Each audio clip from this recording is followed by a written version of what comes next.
बड़ी एक अच्छे शायर, 100 से ज्यादा नज्म उन्होंने लिखी हैं, लेकिन राजनीति में क्यों आ गए? हाँ, ये बहुत अच्छा सवाल है कि राजनीति में क्यों आ गए। जी, दरअसल मैं जब नज़्में लिख रहा था और देश भर के मंचों पे जाके पढ़ रहा था, तो एक वक्त के बाद लगा कि मैं जिन मुद्दों की शायरी कर रहा हूँ, मैं महबूबा के जुल्फ और आंचल पर शेर नहीं कह रहा था। मैं समाज में जो घट रहा था, कवि और शायर समाज का आईना है। मैं आईना हूं, दिखाऊंगा दाग चेहरों के, जिसे बुरा लगे वो सामने से हट जाए। तो मैं कोशिश कर रहा था कि उन मुद्दों पर नज्म कहूं जिसे हुकूमतों ने नजरअंदाज कर दिया है, जिसे मीडिया ने भी नजरअंदाज कर दिया है। मैं अपने प्लेटफॉर्म से उसे उठाता था और फाइनली मुझे लगा एक दिन के जिन मुद्दों पे मैं नज़में कह रहा हूं उसका हल निकालना जरूरी है। उसकी रुदात दुनिया को सुनाने से ज्यादा जरूरी है कि वो घटनाएं पुनः न घटें। फिर उस दौरान मेरी राहुल जी से मुलाकात हुई, मैं उनसे प्रभावित हुआ और उसके बाद राजनीति का हिस्सा बन गया। अंततोगत्वा अब यहाँ आकर के महसूस होता है कि ये वो दुनिया है कि आना सब यहाँ चाहते हैं, सिर्फ इमरान प्रतापगढ़ी ही नहीं। वर्तमान हालत को प्रभावित करती हो, वर्तमान देश की मेरी तस्वीर एक नज्म 4-5 साल पहले मैंने कही थी। अंदाज में, इमरान प्रतापगढ़ी के अंदाज में। पूछता है तिलक से वजू चीख कर, पूछता है तिलक से वजू चीख कर, आमने सामने रूबरू चीख कर, लड़के दंगों में जिसको बहाया गया, पूछता है हमारा लहू चीख कर कि जब तेरा और मेरा एक ही रंग है, फिर बताओ भला किस लिए जंग है। क्या बात है, जोरदार तालियां, जोरदार तालियां। तो सियासत ने जो दूरियां पैदा की हैं, मैं कोशिश कर रहा हूं कि सियासत का हिस्सा बन करके वो थोड़ी दूरियां पाटूं भी। वो अभी किरण रिजिजू जी जो बात कह रहे थे कि इस देश का मैक्सिमम तबका सेकुलर है, वो खुद इस बात को मान रहे थे।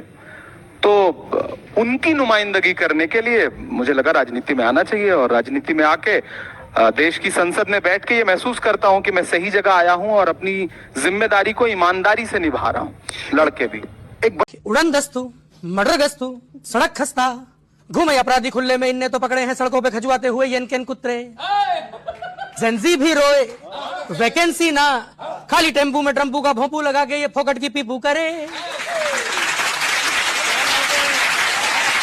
न तुम समझे न तुमने जाना, जो भी जनता ने तुमसे कहा था फेंको रीटा। बड़े पत्रकार थे वो, हम लोग चर्चा कर रहे थे और उन्होंने मुझे बताया कि यार मैं बहुत बड़ा फैन हूं इमरान प्रतापगढ़ी का।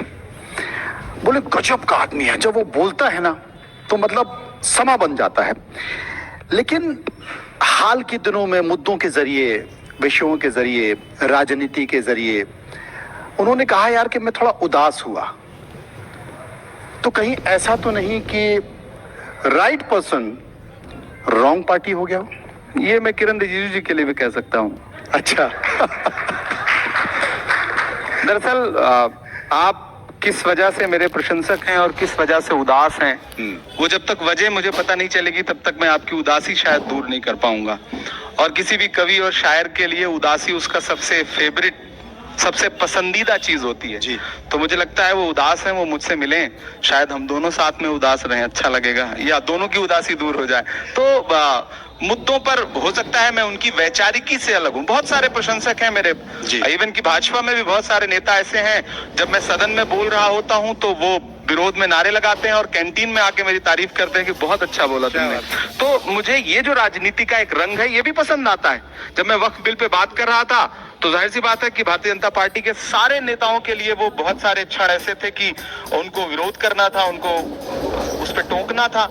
लेकिन 50 से ज्यादा भाजपा के सांसदों ने कैंटीन में मुझसे कहा होगा कि ये पार्लियामेंट की जो हिस्ट्री है उसमें जो कुछ अच्छे स्पीचेस हैं उसमें से एक है। तो इमरान तुम्हें बधाई और ऐसे ही बोलते रहो। तो ये भी अच्छा लगता है। किसी ने ये नहीं कहा कि कहाँ हो यार, इधर आ जाओ?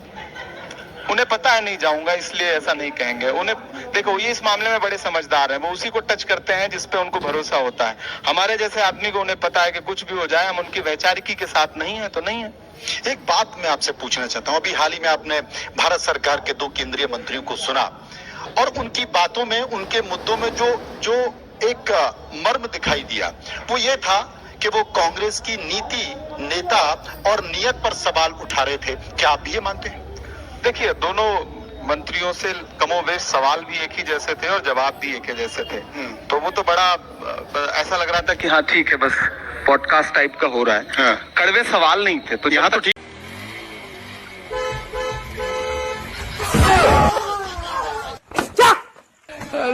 कथा चोद्दा कर खोइ दगा आके खोइ द कथा चोद्दा कर ससमा त यार के पास दे दबे फाइलम को जा पछने हाय दोस्तों, आप लोगों ने वीडियो को तो पूरा देखा ही होगा। देश के सबसे बड़े राजनीतिक कुंभ में इमरान प्रतापगढ़ी ने शेरो शायरी से सरकार को सुना डाला। आप लोगों को वीडियो देखकर तो मज़ा आ ही गया होगा। आप लोग कमेंट में अपनी राय दीजिए।